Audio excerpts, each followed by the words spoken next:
Ladies and gentlemen, welcome to Conversations with Joshua T. Berglan. Today, I have an amazing guest, really somebody that needs no introduction, but it's my job to introduce. So I got to tell you, I didn't know a lot about Dr. Shiva, our esteemed guest today, until he got kicked off Twitter, because he got kicked off right about the same time I did, and for a very similar reason.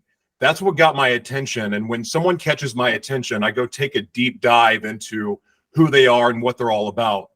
And the cool thing about the internet is that you get to see what people talk about from years ago, and the internet's forever, as some of us know. So sometimes that's a little scary, and sometimes it's amazing. In this case, it's amazing because I got to watch some interviews from 9 years ago of Dr. Shiva and really got to see who he is as a man before he even thought about running for president, before he even thought about running for Congress. And I'm just humbled for this opportunity, because when we talk about the American dream, we have this image of what it is. And it typically is an immigrant comes over with nothing, they bust their butt, they work really hard, and then they make their dreams come true. They start their own business, they get a home, all this. To me, Dr. Shiva represents the American dream. And that American dream seems to be hurting right now for a lot of people. In fact, that dream has turned into a nightmare. And I believe with my heart that Dr. Shiva is somebody that wants to bring that dream back, not just for American citizens, but for people that want to become American citizens. So I'm really excited about this. Typically, my broadcasts are conversations where we're going back and forth, but I have planned some questions that I think are very, very important. And the coolest thing about it is, of all of these questions, if I was to give these questions to any existing presidential candidate other than Dr. Shiva, I don't think they're qualified to answer.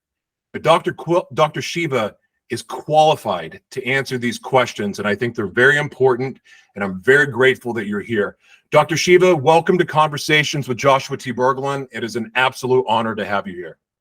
Great to be here, Joshua. You know, one of the points I want to make sure that I think you hit upon, Joshua, is the underlying theme is this. Those who haven't done and just talk about something, you can't trust these people. Right. It's no different than someone sitting on the sidelines talking about how to pitch a ball, how to throw a curveball, how to be a major league pitcher, and they've never, ever gone through that process of going through the farm leagues, right, going through the minors and achieving that. And that's what all of these people are. They want to talk about the plight of the American worker. They want to talk about small business owners, right? They want to talk about this, but none of them have walked through that. So it's all theater. And I think that's sort of the theme of this. How can any of these people talk about the American dream when they've never had to actually go through the process of the American dream? So it's just to them, it's all messaging, and it has nothing to do with knowing all the nuances, you know, of what it takes to truly be an American. I would say all of these people are not, frankly, Americans. Their loyalties are not to the American working person. They're to a small set of elite, 0.0001%. And given what just happened in Palestine, you'll find out 99.9999% of them are Zionists. And they have more loyalty to Zionism than they do to the American working people. I'm glad that you brought this up, because as a former evangelist, hearing that God's chosen people were this select group, but I thought God loved all of us. I thought we were all created equal, but these people are special. Why? And it never made sense to me. And every time I would ask about it to my spiritual advisors, I would hear stay in your lane or some other thing that was very dismissive, or I'd be given some gibberish of an answer, and it never set well for me. And one of the other things that really attracted to you, Dr. Shiva, is other than Zionist cocksuckers. I never thought I would hear a presidential candidate say that, but it's true. And I admire you for having the balls to say that. Why would you say that, though? Are you not concerned about the consequences of making a statement like that? Look, Joshua, from where I come from, you know, when I grew up in Jersey, right, and where I come from, even in India or villages, you know, working people don't fuck around and just try to make everything diplomatic. Working people don't have time for that. When you're working a full-time job or more like I do, and running for office and trying to change the world, running a movement, you have very little time to figure out the right messaging to bullshit people, you see? And ordinary people don't spend all their time with 20 PR consultants gathering data and saying, this is what you should say. You speak what's real, and you speak with a very sharpened tongue, because you've realized over time that those in power spend 99.999% of the time, like Satan, right? Manipulating people's brains to make them think they're good people, when these people are actually the most dishonest, abusive people on the planet. So in many ways, what may appear like abusive language that I put forward is actually the opposite. No different, I could argue, than if you're truly a Christian, Christ took, the cat of nine tails and he whipped the shit out of these guys in the temple. He did it, frankly, out of, if anything, love for them. And I'm sure he didn't say, please move along, right? I'm sure he used abusive words. So everyday people that I grew up in, plumbers, electricians, landscapers, engineers, like my father, when you're working hard, you don't have time. All these people who don't have a job, they spend 90% of their time mimicking other people. Ooh, let me try to be like Obama. Let me try to act like a victim, booby fucking Kennedy, right? Let me try to act like I'm a businessman, Trump, right? So everything they do is an act. And because it's an act, everything is a well-manicured lawn. And even if they try to be anti-establishment, that too is well-manicured, because you can look at how they live their lives. Drain the swamp, you bring in John Bolton, right? You talk about lock her up, you locked up your followers, right? And so on. So, and you can look at my history. I do what I say, and there's no sort of separation between my words and my deeds. And that's probably true of most American working people. They don't have time to bullshit. So in that video, that even though with all the shadow banning that went viral, what I said was, I am the only presidential candidate who will not suck Zionist cock. That may not sound presidential, but frankly, it's very presidential, because I stand for the American worker. So, and I bet you every American worker speaks like that. They don't speak like any of those fools on stage, well manicured. They probably spent more money in getting ready for any of those debates with their hair cutters and their, whatever treatments they went through, than the average American probably makes in a year, frankly. They probably spend 30, 40 grand just getting queued up for one little TV appearance. Yeah, and that's very, very true. And the other thing that I also like, you talked about a movement. You're not just running for president. You have a full-time career. You have a movement. It's even if for some reason you're not put on the ballot, even for some reason you don't become the president, it's not like one of these situations where you're going to disappear. You have a movement, and you've inspired people from every corner of the world. It's not just a United States thing. It's a global movement that you've created. And that is inspiring, because it's not easy to do. And where you're coming from in a platform of truth, hard truths that have been shielded from us for years, you are bringing to light these very, very important issues and how we've been controlled, manipulated, and lied to. And I don't believe that we can heal as a country or even a planet until we have truth. And so I admire you a great deal for standing on that truth. Now, I have some questions for you. Are you ready? One point on that very important statement that you just made. What's happening now, Joshua, and I know we'll probably address this, is that, the Edward Bernays model of advertising was, you reduce a bunch of stuff to a 30-second soundbite, okay? And even in those sound bites, even 20, 30 years ago, when you were watching a TV advertising and someone was trying to sell you Dove soap versus, I don't know, some other soap, right? You would actually at least get some information, and then you would have to do a little bit of work to say, oh, I'm going to choose this because they told me it's softer for my skin, or, it has no chemicals versus this. You went through some process of a hypothesis that you had in your mind. You looked at some data, and then you achieved your own conclusion, right? But what's happening now, Joshua, is that there's a couple of companies who are controlling people's decision-making. Google and Facebook, you say, oh, who should I vote for? Or some presidential candidate, and you get given the answer. What should I buy, right?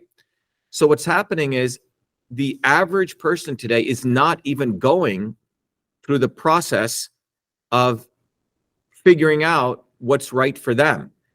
And so they're just told this is, oh, you're supposed to like Joe Biden, he's like this, or you're supposed to like Trump, or you're supposed to like Booby freaking Kennedy, right? Etc. They're just, and then they take sides. They don't even know why. So if I were to tell you that Trump is patriotic, oh yeah, he's patriotic. Why? Oh, because he wears a MAGA hat and he hugged a flag one day. But no reality check of the fact that he signed CISA into bill, right? No reality check of the fact that, yeah, you can go down the list.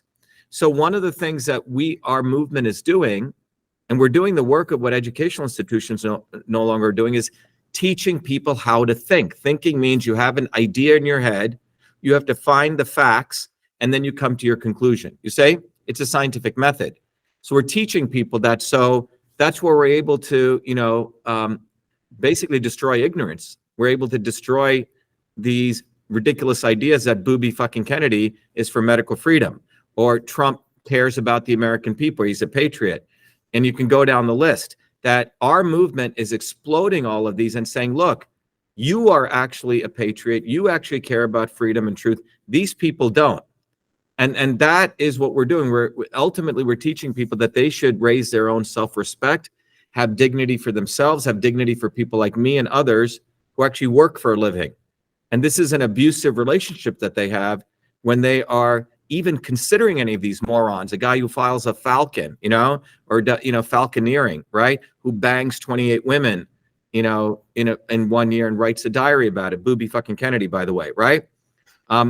That's what we're teaching people. We're teaching people to have dignity for themselves. That's fundamentally what we're teaching, and how to think, start using their brains to come to a conclusion, actually backing it up with a logical set of facts. How does identity play into that? Well, yeah. So what's happened is these groups that these people are doing, plays in on identity, right? And not on reality. So they're basing it on identity. So it's like, you go to the, the ice cream store and you see all these flavors, or you're on radio and you have country music and you have easy listening, you have 70s. So what the establishment has done is they've literally created channels. And that's what it means. Channel. What is a channel? Channeling. That you can corral people down. Oh, okay. All you people who are into medical freedom. We got this fool over here who's, by the way, not into medical freedom. He endorsed Hillary Clinton 3 times, who's all pro-vaccine, et cetera, right? Booby Kennedy. Oh, all of you white people who want to act like you're Christians and think this guy's a Christian, Trump, we're going to give you Trump. Okay, and over here, we're going to give you a brown-skinned Indian guy who acts like Dr. Shiva, but he was overnight created, right? But he's actually a Brahmin brown-nosed, big pharma brown-noser. We're going to give you that, right? So there, and then those of you who want someone who's against the military-industrial complex, or appears to be, we're going to give you Tulsi Gabbard, who's not against the military-industrial complex. So they're literally creating these characters, and then they corral people down. But ultimately, if you look behind this board of channels, it all leads back to the establishment. They're just corralling people through one view, and then ultimately they say, look, we're all one, we all got to work together. So that's how it's done. So before they used to just have, the Republicans and the Democrats, and they're realizing people are waking up. So they're creating multiple channels of manipulation on the left and the right. So they have Bernie Sanders over here. They have AOC over here, a little bit of a different, it's like chocolate chip. And the other one is, chocolate chip mint, right? So they have all these flavors to drive people, but none of them represent working people. That's true. Well, I want to get into these questions, and I'm so excited to hear what you have to say about them, because I believe that they're right in your wheelhouse. For innovation and science policy, we're going to start here. What are your plans to support scientific research in areas often overlooked by the government? Yeah, so it's a great question. Look, in the 1970s, again, none of these other presidential candidates even know about this. 1970 was a big turning point, Joshua, when massive consolidation of power took place between government entities and corporate entities at a fundamental level. This happened with science and innovation. You see, prior to the Mansfield Amendment, in like the 40s and even 30s, there used to be a lot of competitive work that used to take place, and in terms of basic research. And a lot of that basic research, believe it or not, was done by the military. So if you looked at the entire military budget, was massive. A little piece of that, a very little piece, by the way, from a monetary amount, was a lot of money, but it was a very small fraction of the military budget, was just given to basic research. And what they would do is they would give money to really great scientists. And they made sure that they didn't have to beg for money. So if they found some guy had won the Putnam paper, or some guy had done some really good work, he didn't have to claw his way to proving himself. The merits of their work would give them money, so they didn't have to keep begging, okay? When the Mansfield Amendment came after the Vietnam War, it basically said, look, because of the Vietnam War, we don't want military budget going to basic research, right? So all of that money, which may seem like a small portion of the military budget, was moved over to two political agencies, the NSF and NIH, which was under the executive branch, okay? And so science essentially became highly politicized. So was no longer funding, even though it came from the military, right? It's a different issue, right? It funded, basic research. So go look at Bell Labs, wacky stuff they used to do, right? Really great stuff came out. That's one piece I want you to hold in mind. The other thing I want you to hold in mind is that when the founders created the United States, they created a very strong intellectual property policy, and they created the patent system, which was fundamentally created for small business people, right? Or so that innovation could occur in the edges, not in big institutions like MIT or Harvard or Silicon Valley, these concentrations of wealth and power. It was so anyone could come up with an idea, patent it, and they made it relatively easy, relatively cost effective, right? And then you had the life of the patent was 20 years, right? For 20 years, and you got royalties out of it. What has happened so keep the Mansfield Amendment, where there's consolidation of science, where science was controlled by a few agencies. And because of that, starting in the 70s till today, prior to the 1970s, when you went into academia they attracted the best people. They attracted wacky people with all sorts of wild ideas, right? But now, after the 1970s, it became a business that they attracted the people who knew how to do sales, meaning get government grants, how to wheedle their way through the government agencies. So most of the large institutions, you have spineless academics who basically practice the oldest profession now. And then over here, so that's on the science side. On the innovation side, what ended up happening is that the patent systems, also around the 70s and 80s, got really screwed up. And this is, again, because you have morons in the House and who never have created anything. Like Lincoln, by the way, had a patent. Franklin had many patents, right? The founders actually were innovators, right? And so what's happened with the patent system as of today is so if you want to get a patent today, and I have to file for them, right? You better have a bunch of money, because you file for a patent that costs X. Then typically they give you a rejection. It's called an office action. Then you have to file again why you should get the patent. Then they give you another rejection. Typically you have to file again, and then you get the final thing. It's called a triple header. It's called reject, approve, and the patent office makes fees along the way.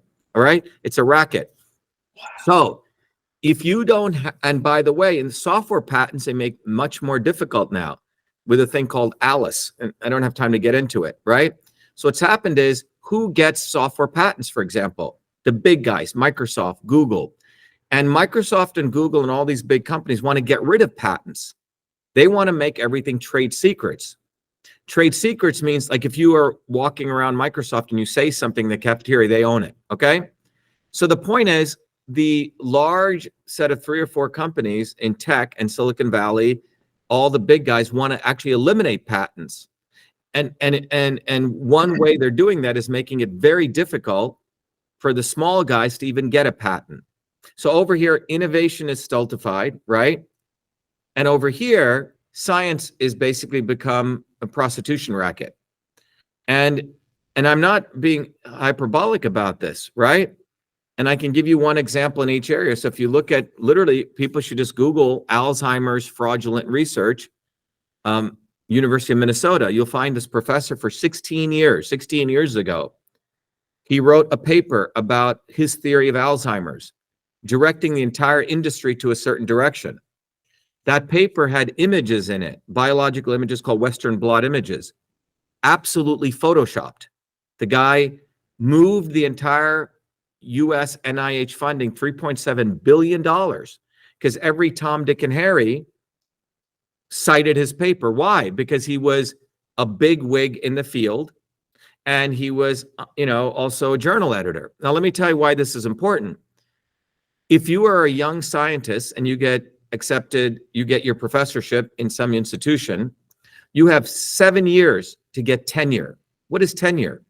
Tenure means that you have to do, after 7 years of you doing research, the institution will decide, are we going to give, let's say, Joshua a job for life? It's a job for life. They can't fire you. You get a salary for life. You get insurance. You get everything. You're treated like royalty. Okay? It's called tenure. So during those 7 years, how do you get tenure? Okay, so you have to take a field that you become a specialist in. Let's say I'm in this field of AI robots for, walking bipedal robots. Okay, that's your field. You have to publish papers in that field. 7 years after that, the institution will say, okay, Josh, we're going to judge you now. How do they judge you?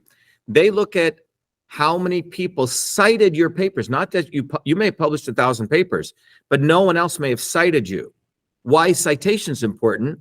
The theory is citations reveal that you did great work. Others have to cite you. Okay. Like Einstein's work has probably one of the most number of citations, right? So on. But in order to get those citations, what do? Nowadays, you have to go kiss ass to all the other people. So it's becoming an ass kissing game. That's one piece of it. The other piece is, so you have to go ass kiss to the other people in, let's say, bipedal robots who are leaders. And whenever you write a paper, you have to cite them. It's this even though maybe a shitty paper, even though their paper may be directing the field in the wrong direction, because if you don't cite them, your stuff doesn't get published. Okay, that's one thing. The other issue is the heads of the scientific departments in the field, the heads of the journal editors in the field all sit on the board of the review committees for the National Science Foundation and the NIH, which decides when you apply a grant application who gets a grant. So if you don't ask kiss to these people, you're not going to get a grant, which means you're not going to get any money to hire graduate students to do the research, because you need to get papers published, because professors get their papers done with graduate students. So that's why this guy got away with it for 16 years. And it's quite incredible. So science has become this old boy network of publishing shit that really is not revolutionary, because if you're truly revolutionary, you're going to expose all these people. They're not going to allow you to publish their stuff. Okay? So the quote unquote peer review process has become highly, highly incestuous. And I notice it, when I have to write a paper, I don't know anyone. So my papers have to be really good for them to get published, right? I mean, really, really good. And I typically go find a domain expert who's already tenured, you say, who doesn't need, like, basically they can mouth off. And that's why we've been successful. But so what's happened is science has become really not great science. It has become a prostitution racket. And over here, we've stultified innovation through the patent process. And the other thing, Joshua, and these are all the problems, is we think innovation comes from centers of innovation. So MIT spends $10 billion in their Kendall Square Center. And their idea is, okay, in a small, 100-yard, square area, we're going to put all these companies, we're going to get all the venture capitalists there. And then boom, one Google will come out and we're going to say, aren't we great? It's called creating these quote unquote centers of innovation, right? And the reality is that we're not doing any great innovation. And the truth is that great innovation really does not come from centers. It actually comes from the edges. Dennis Noble, who was a professor at MIT of history and science, he showed this quite effectively. There was a Michigan mechanic in Michigan who actually is the one who came up with the automatic windshield wiper, which is a control system, right? It feels the rain, it has a sensor, and it knows how to wipe. Well, a couple of MIT professors, he did an essay, actually stole it from him. And they created the MIT Control System Center. So he tracked back the history of innovation to someone who's doing it truly out of his garage. Not like, oh, I'm doing it out of my garage to act like I'm doing it out of my garage, right? Like Bill Gates or Mark Zuckerberg.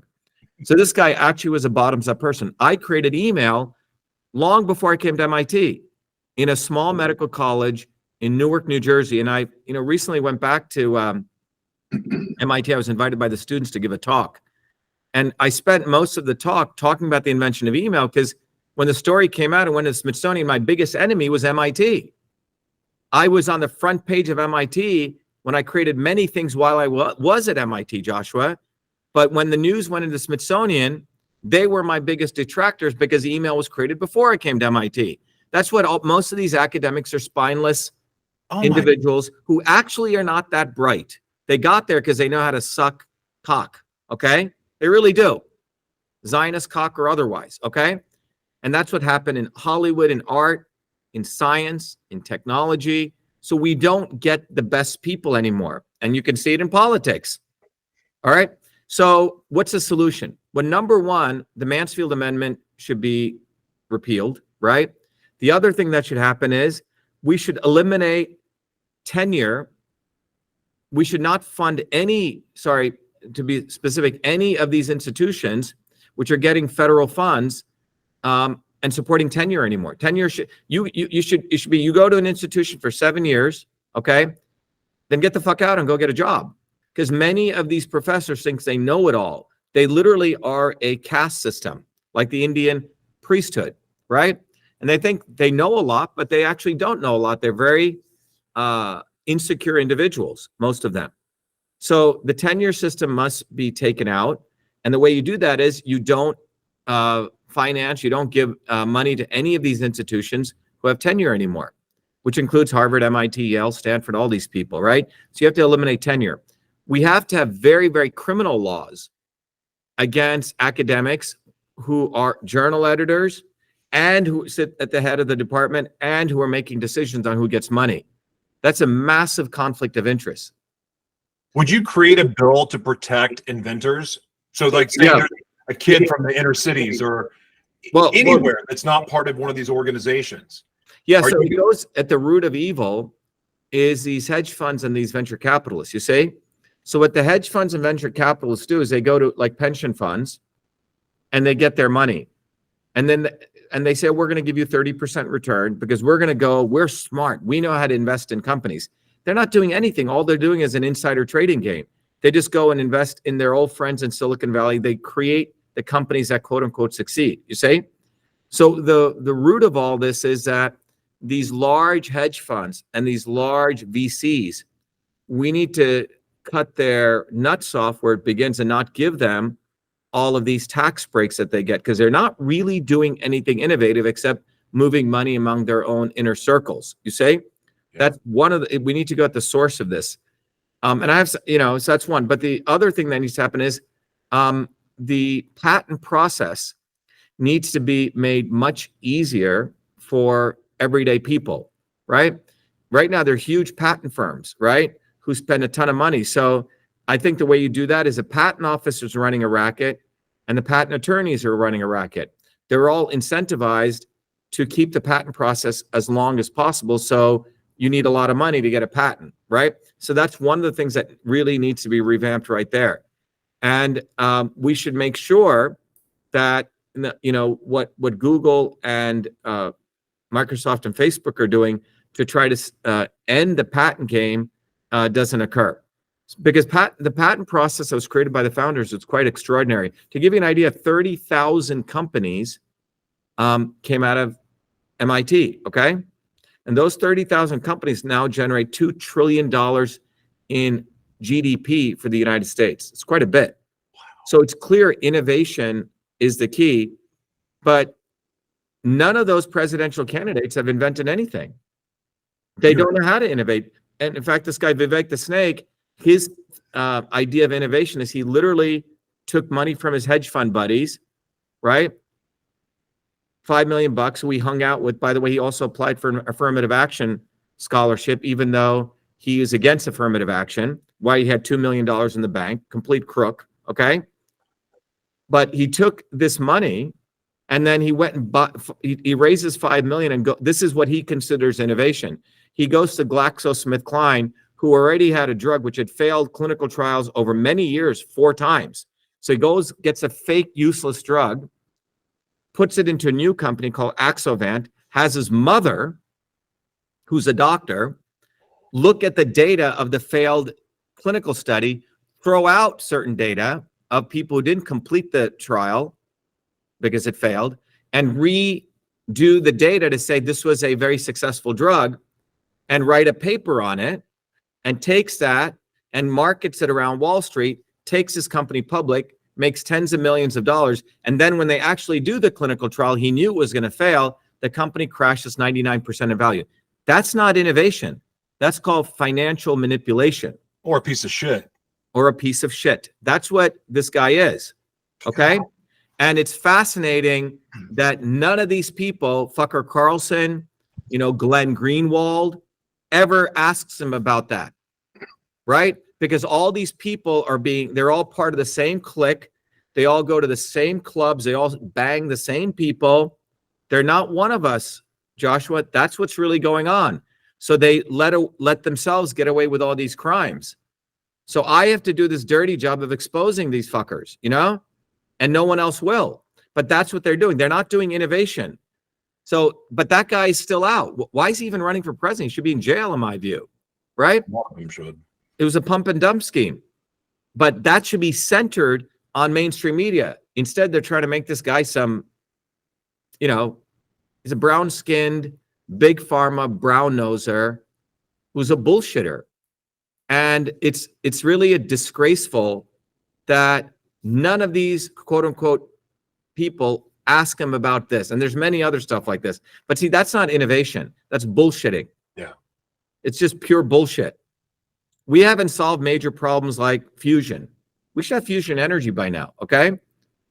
Which is the ability to create what the sun does. And in fact, people have shown some quite interesting phenomena with cold fusion, right? So we're not really doing major innovation, And the great innovation that does occur at the edges actually gets suppressed and made invisible by 2 or 3 of these centers for innovation. That's what's going on. It's a racket. Wow. I could talk to you about that for a day, but let's talk about digital rights and privacy. How would you balance the need for national security with protecting citizens' digital privacy in today's data-driven world? Yes, it's a great, great question. You know which institution did this, Joshua? Oh. So again, go back to the founders. These people are quite extraordinary people. And it's going to may sound anachronistic, but it was the United States Postal Service. So let me explain. When the Postal Service was created, Franklin, by the way, was the Postmaster General for the Crown before the Revolution. What is the Postal Service? The Postal Service was the ability, we didn't have cell phones, we didn't have faxes, we didn't have all this digital stuff. So even the British monarchs set up this way to transfer mail, right? Communication. And when after the revolution in 87 or 91, the founders created something called the United States Postal Service. Why? Because they wanted to have privacy. They wanted to enable, keyword is enable, the First Amendment to become real. And they wanted free speech to equal free reach. Not what Elon Musk is saying, free speech or the ADL. The ADL and Elon Musk are saying the same thing to Zionists, that free speech is not free reach. It's completely antithetical to the spirit and what the founders wanted, okay? So when they set up the Postal Service, the idea was I could send you a letter, you could send your mother a letter, anyone could send anyone communications at pennies. And they created this entire phenomenal infrastructure to do that. Even today, the Postal Service is quite extraordinary. We don't give them enough credit, okay? 500,000 people, you get a letter, it makes it to the other place. But most importantly, the founders created a police force for the Postal Service. Very few people know this. So they created a police force in the IG's office, right? That would ensure that if you're a postman and I send a letter and you open up my letter and you watch it, it's 22-year sentence in prison, okay? So they created, and by the way, the Postal Service is a quasi organization. It recognizes communication must be done for the people, by the people. That's why you have these little post offices in every little town. It's quite extraordinary.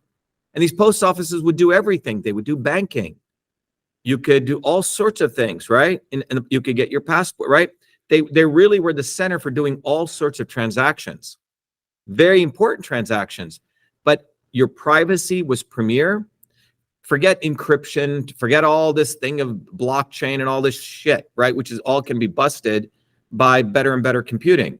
They had these very powerful framework of laws, which said, hey, if you violate someone's privacy, you go to prison for 22 years. And they had this police force, right? It was enforced. It's quite fascinating.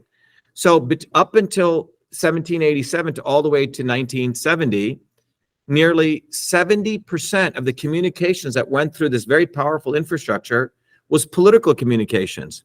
Right wing, left wing, Nazis would communicate, communists, Green Party, and no one was outed, okay? Because you had constitutionally this framework, which was, and no one talks about it, which is an adjunct to the First Amendment. The First Amendment has no teeth without the Postal Service. Think about it. The First Amendment has no teeth because I can send you a letter, I can communicate. It's really the internet before the internet, or it's email before email, okay? So what happened was in 1997, between 1970 and 1993, and I know this as the inventor of email was really an intranet application used in the offices. You'd connect up a bunch of computers and you ran email. When the web came in 1993, this is when really the problems start, because the Postal Service didn't do their job. The Postal Service was put into framework to enable the free communications of people. It was at that time, you had paper, but that wasn't, these idiots forgot what they were doing. So 1997, email volume overtook postal mail volume. Postal mail volume came down. And I was running my second life in email was I created a company to automatically analyze email and route it for customer service. We were, the number one company in that space. And I met with Postal Service in 1997. And I said, look, this is very dangerous. And I did it as a public service. I met with the executives of the Postal Service. I said, you guys must create a public version of email, or for that matter, social media services. Just like, you have postal mail and you have FedEx, right? Mm-hmm. But that would be protected by the laws of the Constitution. They said, who are you? You're a 29-year-old kid. You don't know anything. Why don't you move along? We're in the postal mail business, and we have 500,000 people who work for us. We're bigger than Walmart. Basically, get the fuck out, okay? Well, 14 years later, in 2011, the Postal Service is going out of business. They're saying we're not making any more revenue. What happened to the Postal Service? It was gutted. All the high-valued first-class mail went to FedEx and DHL, thanks to Reagan, because of the people who funded him. So they started gutting the Postal Service. And in 1997, private companies, social media, email companies, Hotmail, Yahoo, Gmail came out, and they would give you free email. Remember? Yeah. So everyone signed up for free email, forgetting to read the terms and conditions where these companies own your email. You don't have the protection of the Constitution anymore, right? Wow. These companies literally own your email. This is where it began, and I was the first one to see this and call it out. Oh my God. So in my view, even if you look at blockchain, we have blockchain.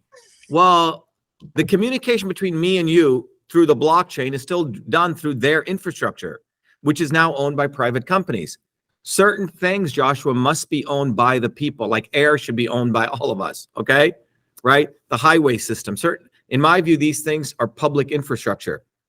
So this is a solution. Number one, if I'm communicating with you right now, the communication is relying on either Vodafone, AT&T, T-Mobile, or Verizon. If they don't like me, click, I'm gone, okay? That's ultimately the wiring, right? So we don't have an alternative to that, but there is an alternative. And I wrote a paper on this back in 10 years ago. We need to create our own public networks owned by the people for the people, called mesh networks. Ooh. Okay. So you can use AT&T or Verizon, but it's peer-to-peer mesh networks. And the technology has existed for this now over a decade to do this. So we become the network, number one. And on that network, we run our applications brought to you. If the post, this is what I would force the Postal Service to do this. You give people the YouTube, the equivalent to Facebooks, et cetera. Now, if you want to use the private companies, great. But when you use this, guess what? No one can throw you off. It's protected just like physical mail. And if anyone interferes, 22-year sentence in prison. This is the actual solution. It is not tech. And you're speaking to a technologist. Ooh, Bitcoin, ooh, blockchain. Well, when quantum computing comes, they're going to be able to break prime factorization, and you don't have your quote unquote encryption. Every time you do one level of encryption, there's a faster computer which can break it. So it's not technology. We actually have to have policies here. And what I'm saying is the founders already had it, but you have a bunch of idiots who don't know anything about technology. So they don't even know why the founders did this. And the reason, again, it gets back to what you started out. How can any of these people talk about us when they don't know us? How can any of these people even comprehend, be in the founders' brains? Because they've never created anything. So when I talk about this, I'm living the life of a Franklin or a Jefferson or Washington, because these guys created stuff and they knew the power of why you needed the Postal Service, which is really a public information infrastructure. It wasn't just sending mail out. And we don't have a public information infrastructure right now. What we do have is that the government now tells social media companies who to silence, and that's what my lawsuit discovered, okay? Yeah. And the government, and that was long before Twitter files, which again, Glenn Greenwald, Tucker Carlson concealed. My lawsuit, and same with Jim Jordan and Thomas Massey and all these people. So on November 16th, 2018, it was Donald fucking Trump who signed into law the Cybersecurity, Infrastructure Security Agency Act. CISA got created, which basically obliterated the First Amendment. So CISA gets created under the front end. Oh, we need to protect us from foreign people, foreign communications. But what it did was they created this entire infrastructure, which allows government to have a direct connection to social media companies and tell them to throw off people like me and you, which is what they did in 2020. Mm-hmm. Because I was exposing the Secretary of State of Massachusetts. It was government who told social media companies what to do. This is quite profound. It was government that did this. Yep. So now, and we are all reliant on these private companies right now, right? And when so here's the conundrum. This is what's very powerful, what they've done. A private company can throw you off because they too have First Amendment rights. So Facebook can say, oh, we don't like Josh, we're throwing him off. Oh, you threw me off. Well, it's my company. I can throw you off. Get the fuck out, right? Like I can throw someone out of my building here. But government is telling them what to do. You see, so they're getting a double whammy. So you say, well, Facebook threw me. Oh, well, Facebook can do it, but guess who actually threw them off? Government. And then government can say, we didn't do it. They can hide. We told them to throw it, and they made their own decision. So we are really screwed in this sense. So the only way out of it is, number one, the 2016 Cybersecurity Information Security Act must be repealed, okay? And a lot of people need to go to jail on this. In fact, every congressman unanimously voted, including Thomas Massey and Jim Jordan. It was a unanimous vote. So Thomas Massey is like, they get a few black people or a few Indian people, to be professors. He's a fucking token constitutionalist. Acts like he's a constitutionalist. I live in Kentucky. I have my farm. This bullshit, okay? But he voted for the creation of CISA. It was unanimous. Every member of the House, so all of them are traitors to the U.S. Constitution. Every single one of them. So the way out of this is we must repeal CISA. We must and I have the plan for it. I actually wrote it because after I critiqued the Postal Office in 2011 when they were going out of business, the postal inspector general who heads up the police force hired me. And he said, Shiva, why are you attacking us? And I gave him 2 reports. They've implemented none of it. So I have the solution, which is the Postal Service needs to be re-engaged, number 1, to do their real job. We need to create mesh networks by the people, for the people. So we own the piping end to end. And then we need to make sure that CISA is repealed. That's what needs to happen. So it's 3 tangible things. Without that, it's not going to be like technology is going to help us. Technology never helps us, Joshua. When what technology does in the wrong hands, it actually consolidates power much faster. And that's what keeps happening. It sounds like you're talking about a digital underground railroad as a solution to it exists and everything else. That's what the Postal Service was. Yeah. The U.S. Postal Service was created because the Crown was opening up all of our letters. So the Postal Service said, no, if you open up a letter, you go to prison. Now that framework should be applied in the public realm to our communication. And by the way, all these postal services are perfect nodes for a mesh network. Why? Because they already have the physical infrastructure. You just put a server there, put an antenna up, and we create our own people's own mesh network.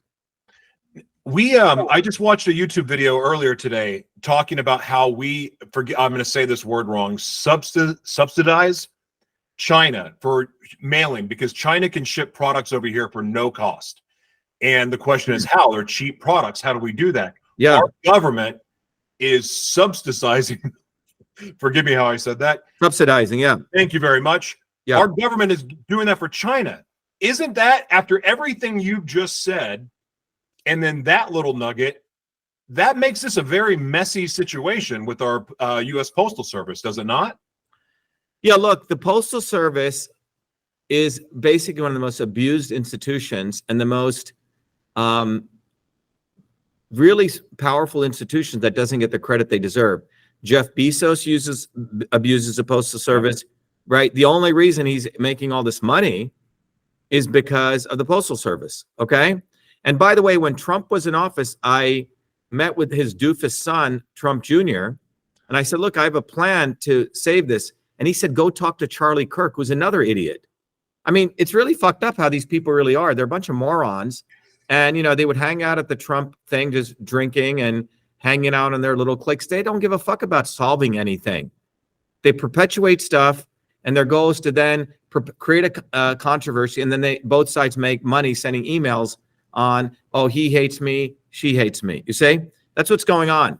But the solution to this privacy issue is not going to come from technology. And I'll put that in writing. It's going to come from policy. Wow. One of the other things that really inspired me about you is hearing about your grandparents and your family, your sister, your brother, yourself, that education is obviously very, very important. You have 5 degrees from MIT, but your sister's accomplished. Like, your family is very accomplished. It's inspiring to me to see what your family has done. So I know education's important, but our educational system's a mess. And I do know that there's a lot of good-hearted people that are working to find solutions. So this next subject is education reform for the 21st century. What are your ideas for updating our education system to meet the demands of a modern global economy and the technological advancements? Yeah, it's a great question, Joshua. So there used to be this concept of the one-room schoolhouse, right? And in that model, the teacher would have, let's say it was 8th grade, right? Everyone went to that one-room schoolhouse. Think about what it was quite fascinating. And so you had kids who were 6 years old, 7 years old, all the way up to kids who were, let's say, 18 years old, right? Or 10, whatever the age differences were. And so the teacher would have a curriculum, and it was personalized to all these students, and one student would also teach the other student. You say? It's quite fascinating. And again, this was decentralized, all right? And you had faith in the teachers to figure out what was right. You pushed it down to the teachers. So the teachers could figure out what was right for the student. So you had intelligent teachers who would say, wow, this student, he studies I don't know, he doesn't understand negative numbers really that well, and he's getting lost there, and this student understands it better, so I'm going to pair them together. I have to do a different kind of curriculum, you see? So it was personalized, but you put the power in the teacher. Very, very important, because a lot of people went into teaching because they really enjoy teaching and they love when a student gets it. It's like if you teach, and I've taught for years, the greatest thing that you feel as a teacher is when you find a student who gets what you're talking about. You say it's like really amazing satisfaction, and then that teacher can teach others. All right, that was really the concept of the apprentice, mentor model, right? That's where this originally comes from. So what we've done is we've removed the teacher's power, and again, this also occurred in the 1970s because we created this organization called the Department of Education. All right. The other thing that also happened was advances in science took place. One of the biggest advances was to start looking the world as complex systems. And so while reading, writing, and arithmetic are important, even before that is we need to teach people how to think from a systems perspective, how the ankle bone is connected to the foot bone. 90% of doctors don't know this. They're basically morons. When you go to a doctor, he's a specialist. He doesn't see your body as a whole. He doesn't know that if you have a problem in your eyes, maybe it's connected to your liver, which by the way it is, okay? And so on. Your organ systems are not just separate systems, right? Things are connected to each other, okay? Like jaundice is liver, for example, right? And there's many, many interconnection between emotions and different subsystems. But systems thinking is what engineers learn. Plumbers learn systems thinking, right? Otherwise, you are not going to be, or electricians do. You can't suddenly say, I'm going to upgrade a house's electrical system by 1,000 amps. Oh, I also have to do other things, right, in the house, right? So we are not training people to think from a systems perspective. So one of the fundamental things that needs to happen is the educational system must teach people how to think from a systems perspective. The good thing is that curricula, I used to teach it at MIT. Only the elites learn systems thinking now, Joshua. So we have a two-tier system now. The elites learn systems thinking, which is a very powerful knowledge base, and they're using this to manipulate everyone else. So about 10,000 people in the world know systems thinking, which really came out of the 1930s to 1950s, but they keep it to themselves. My view, systems thinking needs to be broadly taught. Now, instead of waiting for other people, I've already started teaching it. People go to truthfreedomhealth.com.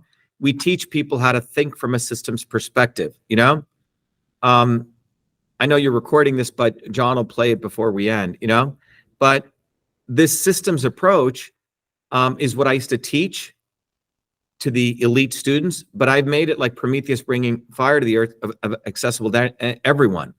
So as president, I would use the White House to teach people how to think of systems, you say, and you'd use it as a bully pulpit. But that's one of the most fundamental things that needs to happen. People need to be able to see the world as interconnections. And there are 9 principles that I can teach anyone that people need to learn, and then they can understand the world as a system. So when they're looking at a problem, they don't get into this divisive, dualistic world, you say? So if they look at, oh, should I support the pandemic or not? It's not about pro or anti-vaccine. It's about recognizing you need to boost the immune system. That's where it really goes. And one set of people want to weaken people's immune system, so you got to get artificial immunity, which you can call a vaccine. And that's what this is about. So if you take any problem, once people start learning system science, you literally become a very powerful individual. Those in power do not want to teach systems to people. They also do not want the teacher being able to personalize education at the ground level. Now, the wealthy let you do that in the elite schools, right? Yeah. So pay a lot of money, and then you get your small teaching groups.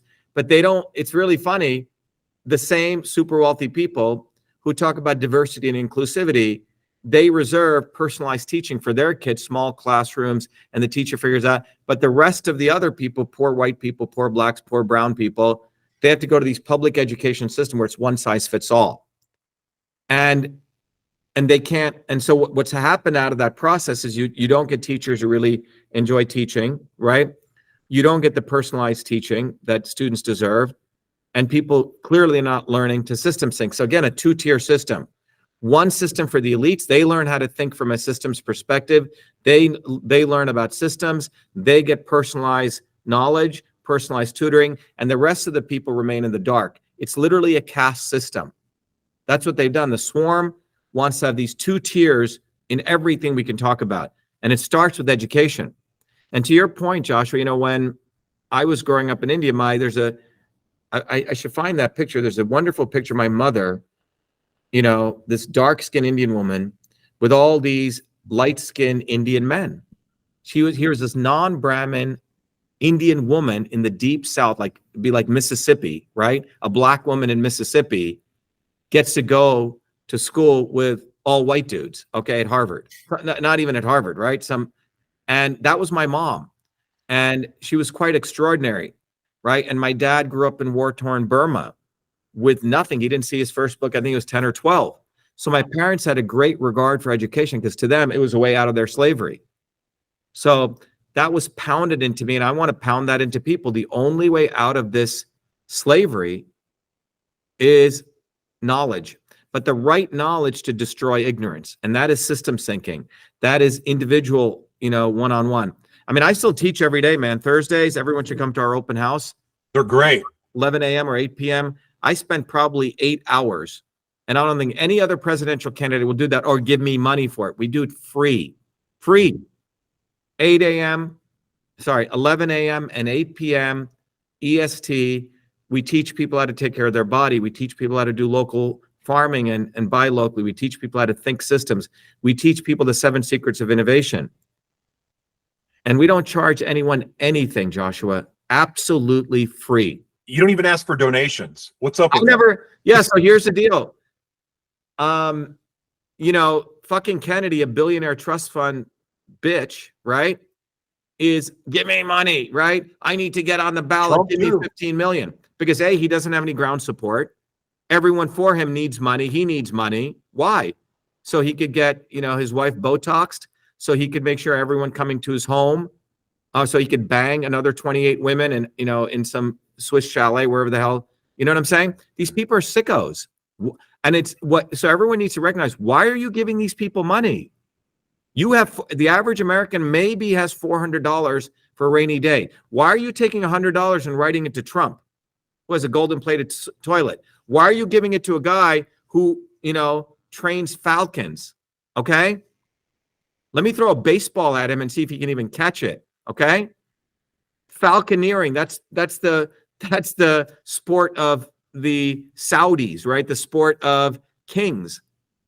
And so this is what people need to get in their head. Yeah, I have not asked for, in fact, when people give me a donation because of how I was brought up, I give them stuff. You give me something, I give you courses. You give me something, I don't feel right taking because I know, again, it comes back to who I am. I know what it takes to make money, how hard it is, how frugal you have to be to survive.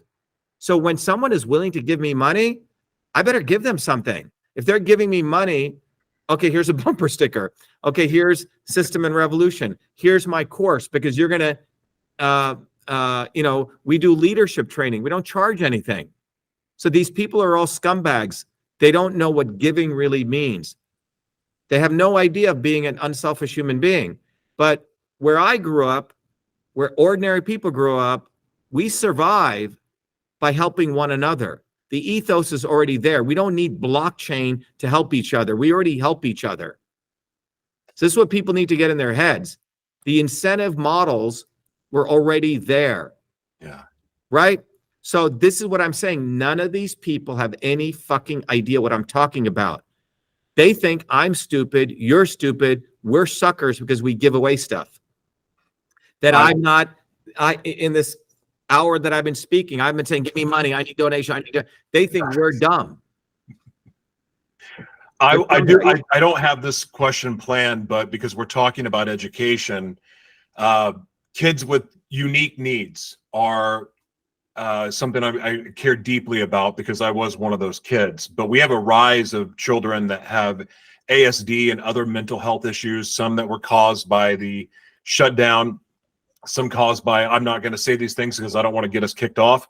But we have a lot of kids now that are underdeveloped. They have special needs. They have unique needs. And yet We have teachers that are not qualified to be able to assist them. The school that my partner Jessica teaches at, they're understaffed, and they have all of these kids that have needs that they can't get to. They've got people doing the jobs of 10 people. So I got a question. My question is, what is your plan or idea for the educational system where now funding is in crisis? We've got all of these issues with getting the right teachers, the specialized teachers. Is homeschool a solution for your idea and how to revamp the educational system? Or do you think we can do this in a public school education system and actually have it work? Yeah, Josh, you're asking a good question. Let's just sort of take a step back and say, what is the purpose of this education? Okay. First of all, what are they getting educated and what is the purpose? Okay.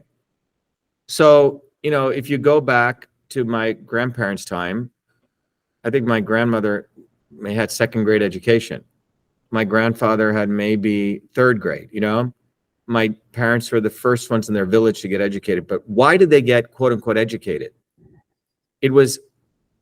And why did they not get educated?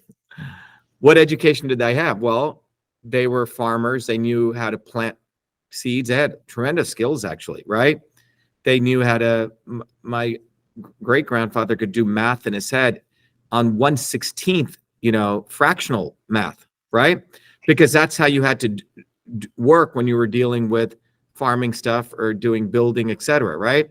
So people learned all these skills not by physically going to some institution, by the realities of what they needed. They learned this educational stuff that they needed, right? So my grandfather knew exactly when to plant, how to do inventory management, right? Because he would have to get rice and how he'd have to pack it, right? How to do preservation of food, right? All sorts of skills, probably like thousands of skills he knew, versus a guy who went to college today, and what skill do they really know? So we have to go back and realize, what is a skill set? The goal of education is to give people skills so now they could go into the world and have a prosperous life, right?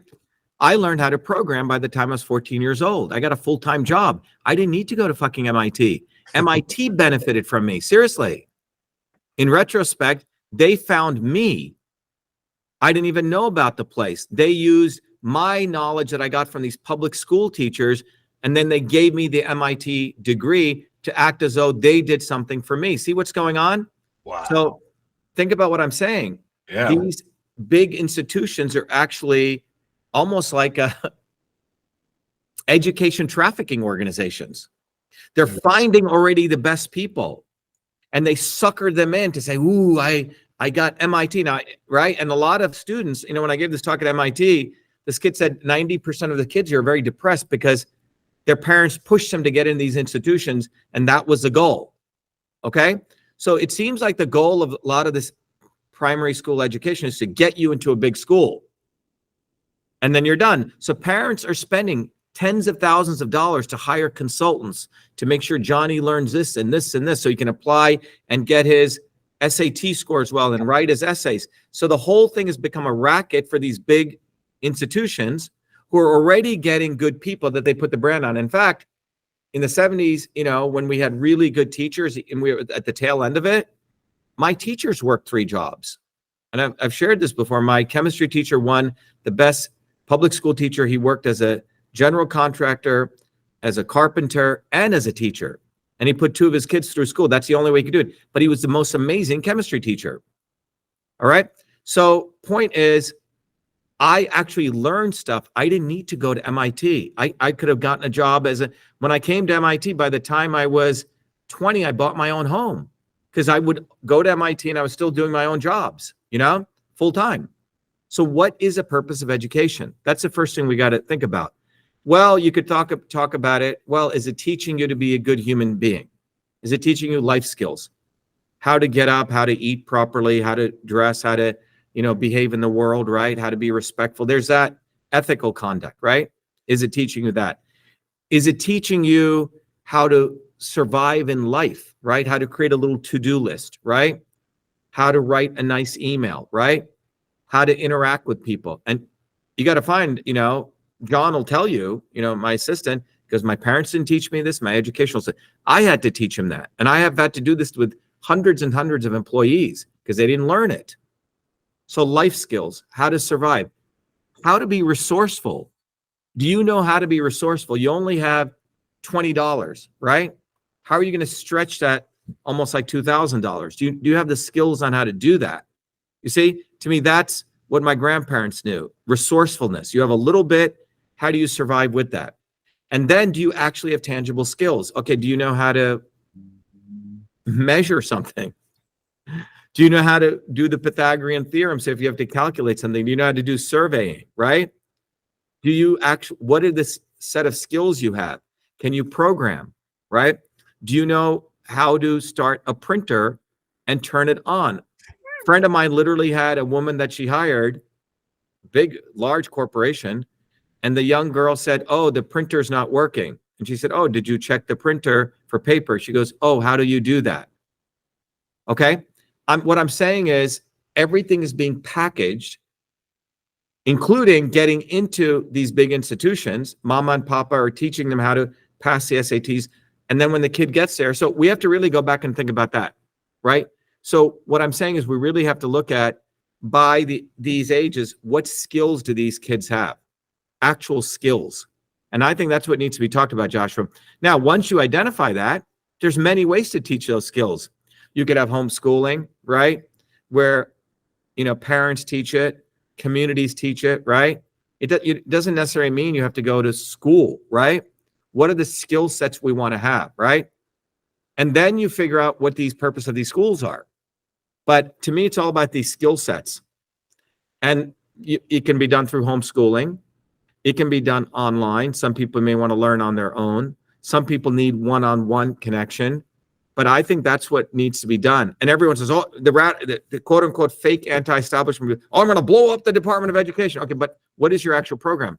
So I would say there's a set of skills that I think are very, very important. How are you going to deploy those skills, right? That's the second thing. How do you do this? And I would argue many of these things do not require a lot of massive amounts of infrastructure, okay? That you could do. You could have teachers having the ability to deploy to kids directly, online, offline, in a bunch of ways, and they get compensated for doing that. And you basically make all these teachers essentially become their own educational institutions. Direct, just like you have direct democracy, direct one-on-one. And that's already happening on its own. And so it's not like you need to put more money into this. You can leverage a lot of these technologies. They don't even teach shop class anymore. Really? Yeah, there's no shop class. There's no home economics class. I don't know if you know that. I didn't know. Yeah, I mean, I still have skills on how to use a saw, a hammer, how to nail in a nail, how to do things with a dowel, all this stuff I learned in 8th grade. How many, so again, this was sort of the tail end before, this was when we really had teachers that cared. Mm-hmm. So, I think what you just said was music to the ears of so many educators, people that are going to independent media, people that are just tired of the way that the system works. They're going off on their own. I think you just spoke life into all of those people because you gave them hope. What we're going to be doing is, I have a building here in Cambridge. My birthday's coming up this Saturday. We're going to invite people to come, but we're going to announce that I'm going to literally launch an academy and we already are doing it, with teaching people system science. Mm-hmm. We teach people so much shit, man. It's crazy, right? But it's just a bunch of people said, Shiva, I didn't learn any of this stuff in high school. I didn't know how to write a proper email. I didn't know how to keep a to-do list. I didn't know how to use my calendar, right? I mean, these are extraordinary life skills I'm talking about. Yeah. And more. I didn't know how to think from a systems perspective. So we're going to start deploying these and making it very, very affordable for people. But these are knowledge systems that once people learn, they're very powerful. Like even in interpersonal communications, in an organization, you tell someone to do something, they go, how many times this has occurred? They go do something and it's nothing what you told them to do, right? So how do you do a proper communication that both parties know this was the instruction, this is the acknowledgement, and It may seem simple, but these are the things that distinguish very successful organizations or societies versus unsuccessful societies. Having respect for someone who actually knows knowledge. This apprentice mentor model. Every Tom, Dick, and Harry on social media thinks they know something, and they don't. They need to be, quote unquote, slapped upside the head. Like, you don't know what the fuck you're talking about, right? Shut the fuck up and listen. We need to bring this in. And our goal is, when we launch this, we're going to create students and people who are 100 times more successful just by the way they come out of these programs, right? I mean, our Truth, Freedom, and Health system is creating people who are blowing up Kennedy, exposing Trump, and really going at them and teaching people what the right thing is. So we're already doing a great service. During the pandemic, the immune system courses I ran saved literally hundreds of millions of people's lives. Videos that I did that got taken down, they went viral all over the world, and people write to me, hey, I was in the ICU and I told the doctor to give my mother, my father, vitamin C direct, and it saved his life, right? Or I was about to go to the ICU and I took a heavy dose of vitamin D3 and A, and it saved me, right? So we want to teach people skills. We're in fact going to start a program which is about how you can be your own doctor, and it's using system science. So that's what we're going to do. But once you understand system science, you can use it to everything. But that's what we're going to do, and then create it in such a way that you can take these and you can go teach it, learn, teach, and serve model. That's our goal. I love it. This next subject is ethics in AI and technology, which is a huge hot topic right now. Everyone's talking about it, especially what happened with ChatGPT or OpenAI. So the question is, how will you address ethical issues in AI and technology, particularly in sectors like healthcare, defense, and employment? Yeah, it's a great question. First of all, just to give people the background, I have 3 of the most important patents in text-based AI since 1997. So I've been an AI researcher since 14, okay? And when I used to do a lot of this stuff for looking at sleep patterns and predicting stuff. So AI fundamentally, very simply put, it's a big word. It's basically pattern recognition. What AI means is using machines, that's one way, or using something to do either a repetitive or a complex task that, that was typically a very large, complex task. Okay, so let me explain. So you could argue when Henry Ford created the manufacturing engine, that was AI, because he took a human being, right, and he made them into a robot. So people think AI has to do with physical machines. AI has been going on for a long time. When you take a human and you convert them to a robot, that's AI. It could be a carbon-based being and a silicon-based being broadly. So once we could take a human being and said, okay, all your job is to just put a nut on this wheel, then we said, okay, we got that doing it. Then we figured out, we watched how that person did it, and then we injected a machine to doing it, right? And then we started building more complex machines. But you can make a human being is a machine, but you can make them, quote unquote, AI by making them robots, right? And that was what some parts of the industrial era did do, dehumanized humans. So once you understand what AI is, ultimately it's about taking a body of knowledge, transferring that body of knowledge to somebody else or some other object, and then making sure that it gets robust at doing that. Now, that transfer of knowledge is called training data, okay? And it can be unsupervised or supervised training. Either you have to train it and watch it and observe it, or some tasks a system can learn on its own. It's called unsupervised learning. Anyway, there's 2 types of learning, and these have been around since the 1960s. So what's happening right now is that in the field of AI, there are humans who are doing certain tasks. Let's say you're looking through a microscope, and cytologists do this. There's 6,000 of them in the world, in the United States. They look through a microscope, they look at a cell, and they have to, based on their skills that they learn over many years, they have to decide, is that cell cancerous or not? If it's cancerous, then the hospital says, okay, it's major decisions that they make. So what's happening is this field of cytology by way of example, machines are watching how this human being is doing this, and they're collecting training data. Okay? And then they want to emulate that person, and eventually they'll eliminate this human being and they'll have a machine do it. Now, from a labor and a human perspective, my theory is quite a radical one, is that that human being should be compensated for the transfer of that data, and they should get a royalty in perpetuity for the knowledge that they transferred. Okay? Because in the ideal model, Joshua, AI in the hands of working people is very different than AI in the hand of the 0.0001%. Again, a two-tier system. The AI in the hands of the swarm, they're going to want to depopulate people, and they're going to want to only make their lives better. You follow? Not everyone else's lives. So they're saying, oh, I can AI this out to everything else. Let me eliminate 90% of the world's population because I want more for me. Right? That's where AI leads to. Now, working people, we can say, oh, I'm working 9-hour days and I get paid little. Let me, the knowledge in the cytology case that I transfer, I can work 2-hour days, but I'm getting in perpetuity a little piece of that knowledge that I transfer. You see, when someone goes to work and does cytology, they're getting paid 30, 40 bucks an hour for doing that. They're not getting paid for the transfer of that knowledge to a private company, which is now going to replace them. Wow. And this is occurring in every field. And I'll give you an example. This is occurring right now in the field of the entire Hollywood movie structure. You know, there is a big strike, and the unions were brought in to protect the 160,000 union members. And it does not only actors, involve sets and crews and all these people, right? So instead of protecting the union workers, these scumbag leaders, fake leaders, what they've done is they struck a deal with the Zionist Hollywood studios. And what they said was, you know what?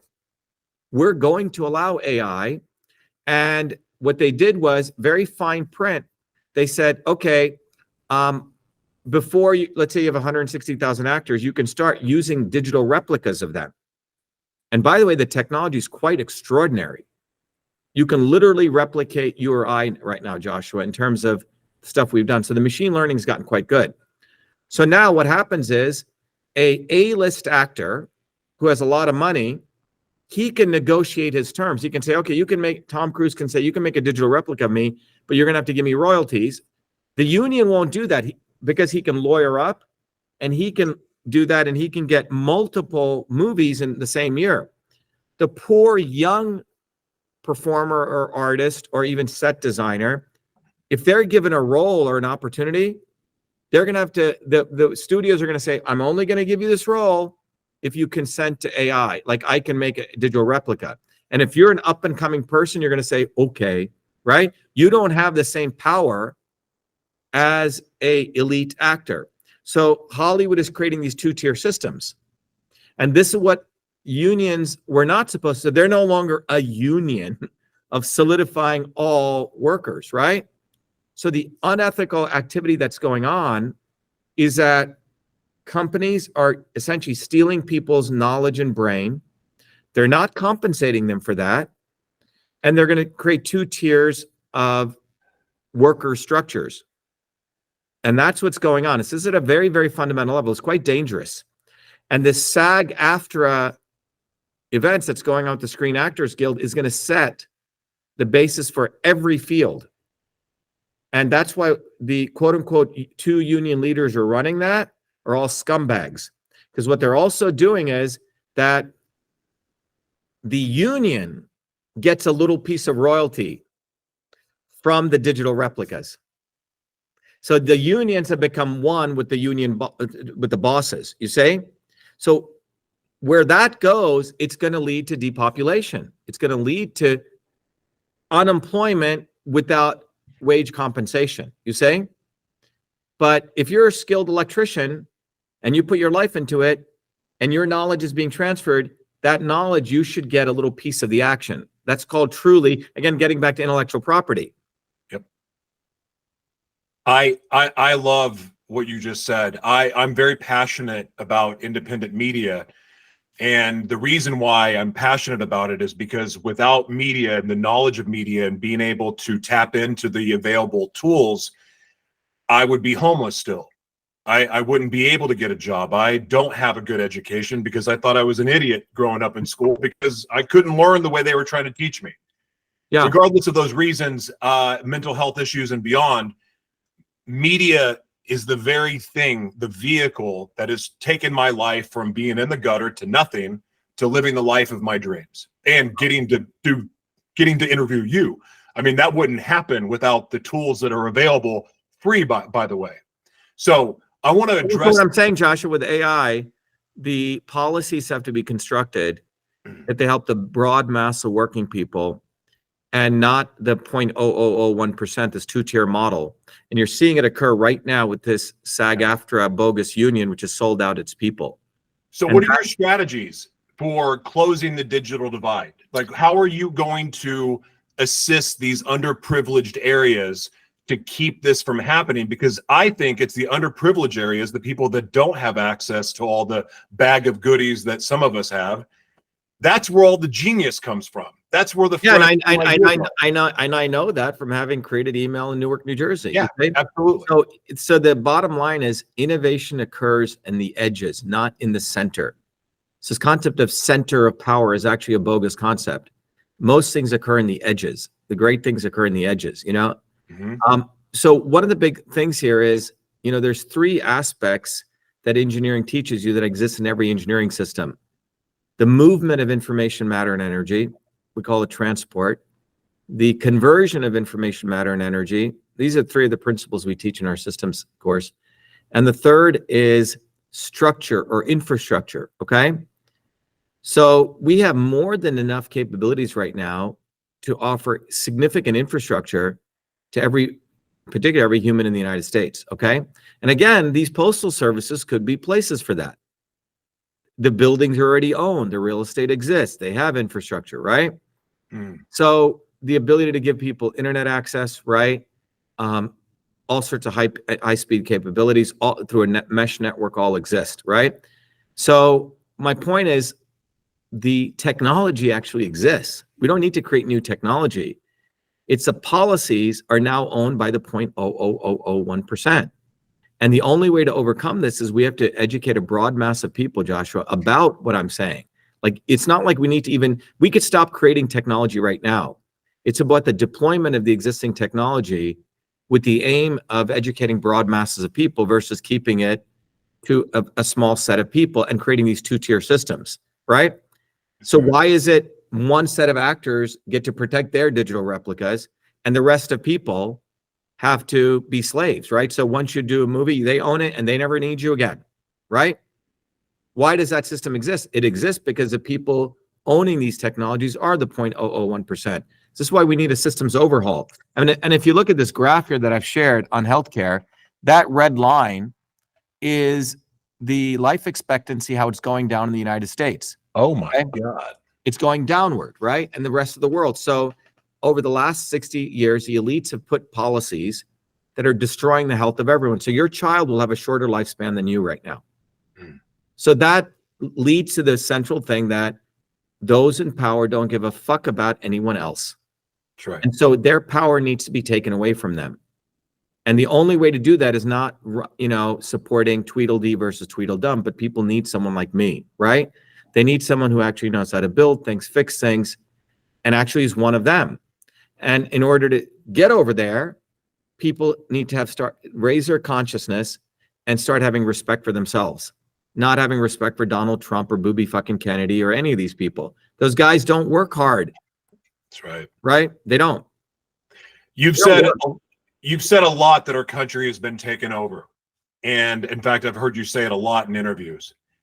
Can we get our country back? Can we reclaim it? And if so, how?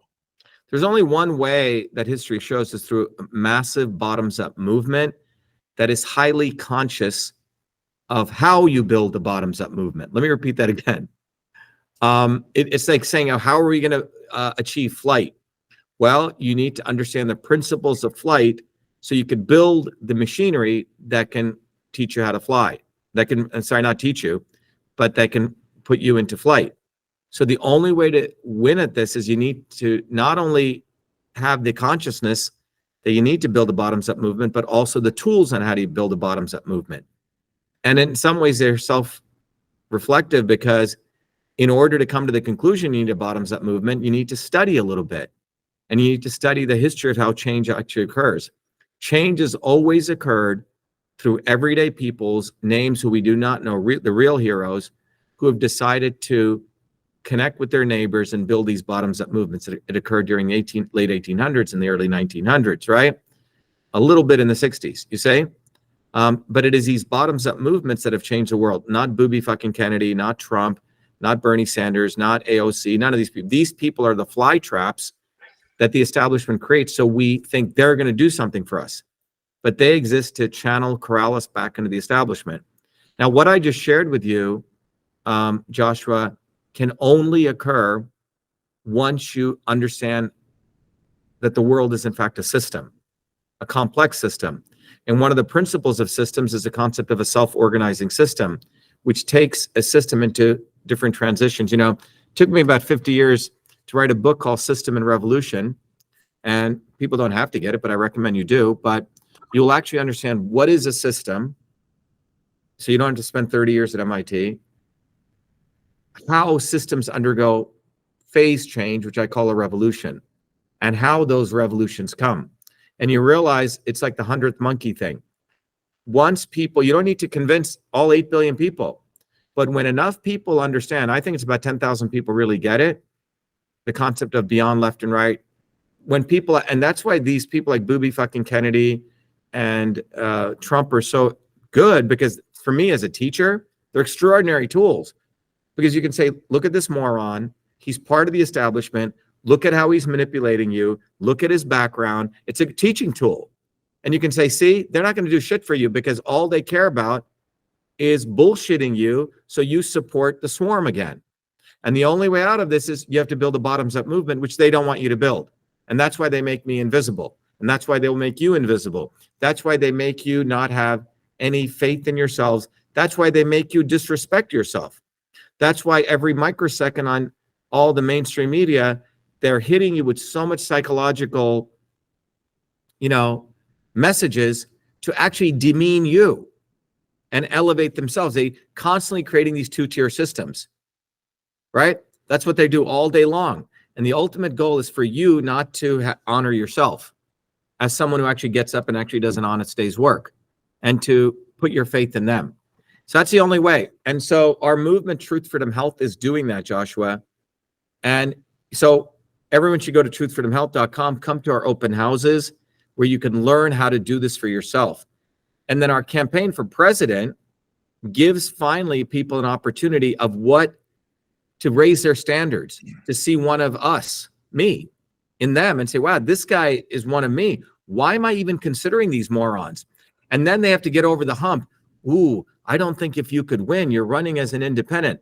Well, you have no choice, because the alternative is that your children are going to keep dying. It says the lesser of two evils is killing your children, and including booby fucking Kennedy. He's a true evil, okay?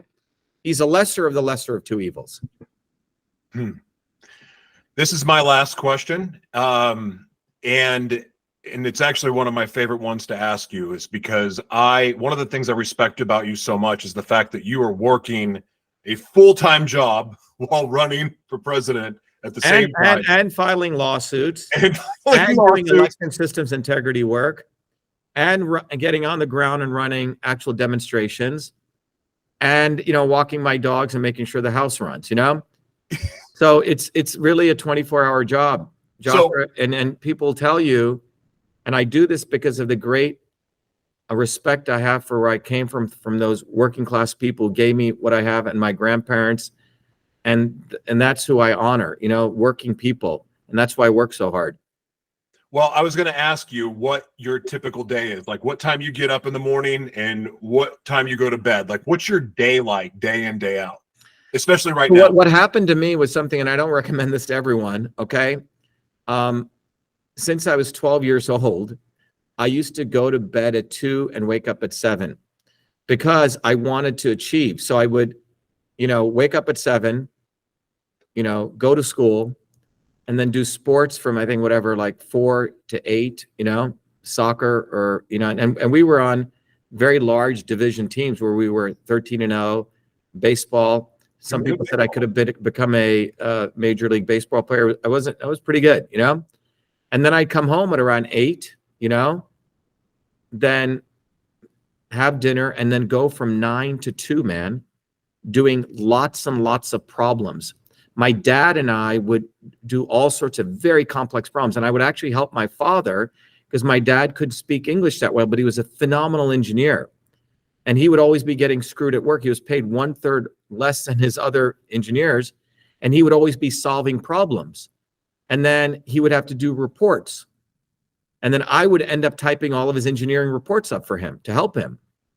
So I would do that, and then my dad would teach me all sorts of very complex math. So by the time I was in 9th grade, I'd finished calculus. But that was my typical day. So I learned how to get away with 5 hours of sleep. I learned to meditate at a very young age. So I would go into deep REM sleep, you say? And I still do that. So my typical day is, you know, getting up nowadays, you know, it's around, I'd probably get up around, you know, 5, right? 4 or 5. And then I'll do, you know, remember we're international, right? So I'll talk to some of our international leaders because they're at different time zones. You know, I'll do my email. I typically follow I try to follow, you know, when I can, a decent health schedule. Typically do lemon water in the morning, you know, do some type of, you know, protein with all sorts of stuff I throw in, you know, vegetables and all in all these mixes, right? Because I can't operate without getting proper nutrition. And then we'll do our morning meetings, which will go from typically 8 to 10 with all of our global leaders, right? Operations meeting for all of our companies. And then, you know, I'll have to do, you know, some physical work, either write a paper, work on some equation, right? Some analysis. And I typically try to go work out. You know, I enjoy doing heavy weights, you know, very targeted weights in certain areas. And then if not, I'm 4 days a week, or I do yoga at that time. And then it's back to work, interviews, right? A lot of writing, a lot of messaging and communications and educating people. And then depends on if it's Thursdays. Thursdays is typically a 20-hour day, right? Because we're doing our open houses. Saturdays, we have leadership meetings. We have now about 100 leaders we're training globally, okay? And so that's a typical day. And then Sunday is a little bit of a respite, right? But it's still, you know, a block of time where I try to do something that's creative, or, you know, I enjoy cooking, these kind of things, right? But it's not work for me, Joshua, because I really enjoy what I'm doing, you know? I enjoy educating. I enjoy fighting these fuckers, you know? It is a certain set of time you have to do on social media, but all of them are interconnected in this rubric of truth, freedom, health, science, and innovation, truth, freedom, fighting, right? And health, either infrastructure, we have to take care of our building, you have to take care of your physical health, you have to make sure you're generating enough revenue to be sustainable, right? So to me, all these things are interlinked. Wow. That is such a great answer. I've really enjoyed this. I've learned a lot from you, and hearing your perspective, your answers, very honest, thoughtful, great answers. I can't thank you enough. This exceeded my expectations by 100. Thank you so much. Can I share with you, Joshua, a couple of things people should do as calls to action? Yeah. One of the calls to action is I recommend everyone, and John will play this video on our stuff. And I think you can, I think you're taping this, right, Joshua? Yes, sir. Yeah. So if people, you can share it with your people later on, but John will share 2 videos. But if people go to truthfreedomhealth.com, they will see here that we have this phenomenal program, Truth Freedom Health. And so there's 2 videos. People should watch the Swarm video, but more importantly, this is a video you can play for your audience, get educated or be enslaved. And you know, our movement now is about 500,000 people in 120 countries. And this movement really teaches people, and our stories of people who've taken our program are everyday people. You can see homeschoolers, artists, electricians, right? Daycare directors. But we have a history of winning. We teach people how to fight, how to win, how to take care of their bodies from a system perspective. But fundamentally, what we're doing, Joshua, is to recognize, even though there's lots of information, doesn't mean people are getting more healthier, feeling better, as you can see by the statistics here, right? More people are obese, more people want to overthrow their governments, etc.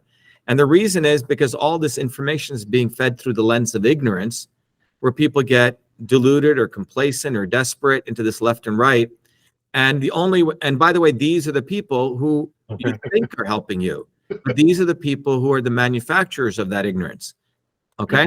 And the only way out of this is wisdom. And that's the era that we live in. There's so much psychological operation taking place, and wisdom will allow you to get clarity and where you become an activist and organize and you become innovative.